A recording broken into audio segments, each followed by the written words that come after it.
Hi friends, இன்றைக்கி காலையில் 4 மணிக்கெலாம் நாங்கள் எழுந்திரிச்சிட்டோம். எப்போவுமே இந்த மாதிரி நாங்கள் இந்த டைமுக்கு நாங்கள் போகி செலிப்ரேட் பண்ணதே கிடையாது. இந்த வருஷம் 4 மணிக்கு எழுந்திரிச்சு பார்க்கும்போது எல்லார் வீட்லேயும் போகி பண்டிகை கொண்டாடிட்டு இருந்தாங்க.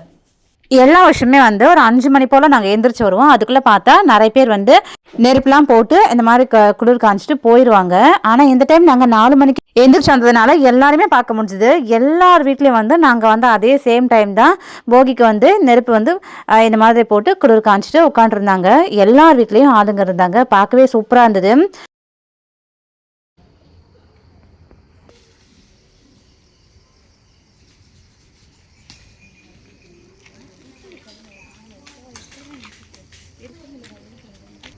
நேற்று நைட்டே என்ன 4 மணிக்கு எழுப்புங்கம்மா, 5 மணிக்கு எழுப்புங்கம்மா அப்படின்னு சொல்லி என்கிட்ட சொல்லிட்டே இருந்தாங்க. நான் எழுப்புறேன்ப்பான்னு சொன்னால் ஏன்ச்சு பார்த்தா எனக்கு முன்னாடி இவர் உட்காந்துருக்காரு. போகியை கொண்டாட ஸ்டார்ட் பண்ணிட்டாரு. அதுக்கப்புறம் நானும் ஜாயின் பண்ணிக்கிட்டேன்.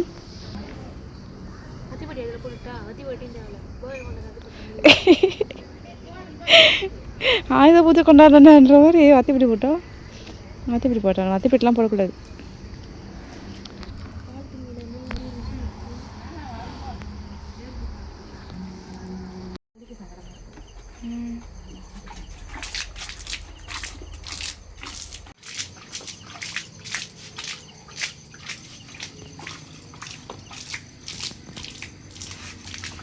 சாமி போட்டுக்கணும்.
அப்புறம் எண்ணெய் போகி நெருப்பில் உட்காந்து குளிரெல்லாம் காஞ்சி முடிச்சதுக்கப்புறம் வீட்டுக்கு நல்லா சாணம் கரைச்சி தெரிச்சு அதுக்கப்புறம் பெருக்கி சூப்பராக கோலம் போட்டு முடிச்சிட்டேன். காலையிலே பாருங்கள் நம்ம வில்லேஜ் விஞ்ஞானி என்ன பண்ணுறாரு அப்படின்ட்டு எப்போதும் போல் உட்காந்து பேட்டரி வச்சு நோண்டி விளையாடிட்டு இருந்தார். அதுக்கப்புறம் சரி காலையில் தண்ணி வரும்போது துணியை துவைக்கலாம்னு சொல்லிட்டு நானுமே பெட்ஷீட் எல்லாமே கொண்டு போட்டு பில்லோ கவர் எல்லாம் போட்டு ஃபுல்லாக துவைக்க ஆரம்பிச்சிட்டேன்.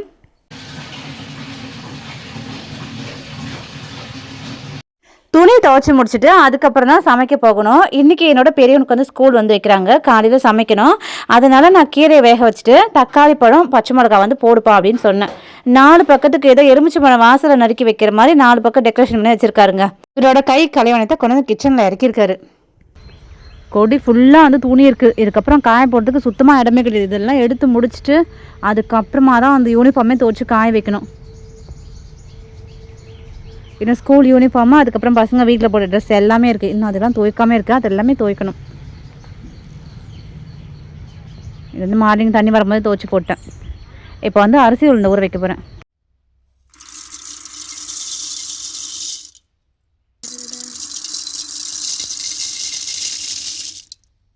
அரிசி வந்து எப்பவுமே நான் ரேஷன் அரிசி தான் யூஸ் பண்ணுவேன் இட்லிக்கு. இது எல்லாத்தையும் ஃபுல்லாக எடுத்து நல்லா வந்து க்ளீன் பண்ணிவிட்டு அதுக்கப்புறம் ஊற வச்சு அதுக்கப்புறம் தான் மாவு அரைக்கணும். உளுந்துமே எடுத்து ஊற வச்சுட்டேன். அரிசி வந்து ஊறுற டைமில் நான் துணியை ஊற வச்சுட்டேன். இப்போ நான் உளுந்து போட்டுட்டு அதுக்கப்புறம் ஊற வச்ச துணியெல்லாம் துவைக்கணும். யூனிஃபார்ம் துவைக்காமல் வச்சுருக்கிறேன். அதை போய் துவைச்சி காய வச்சுட்டு ஏற்கனவே துவைச்சி போட்ட பெட்ஷீட்லாம் எடுத்து நான் உள்ளார வச்சுருக்கிறேன். இப்போ அதெல்லாம் எடுத்து மடித்து அரேஞ்ச் பண்ணி வைக்கணும்.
என்னோட பெரிய பையனுக்கு ஸ்கூல் சீக்கிரம் விட்டுட்டாங்க. வீட்டுக்கு வந்தோடனே அவங்க தான் எனக்கு வீடு ஒட்டினாச்சு நல்லா மாப் பண்ணி கொடுத்தாங்க. பொங்கலுக்காக நாங்கள் சூப்பராக வந்து வீடை க்ளீன் பண்ணியாச்சு. நீங்கள் இந்த போகிக்கு என்னெல்லாம் பண்ணீங்கன்னு சொல்லி மறக்காம கமெண்ட்டில் சொல்லுங்கள். அவ்வளோதான், இந்த வீடியோ இதோட முடியுது. இன்னொரு வீடியோவில் பார்க்கலாம். அது வரைக்கும் பாய்.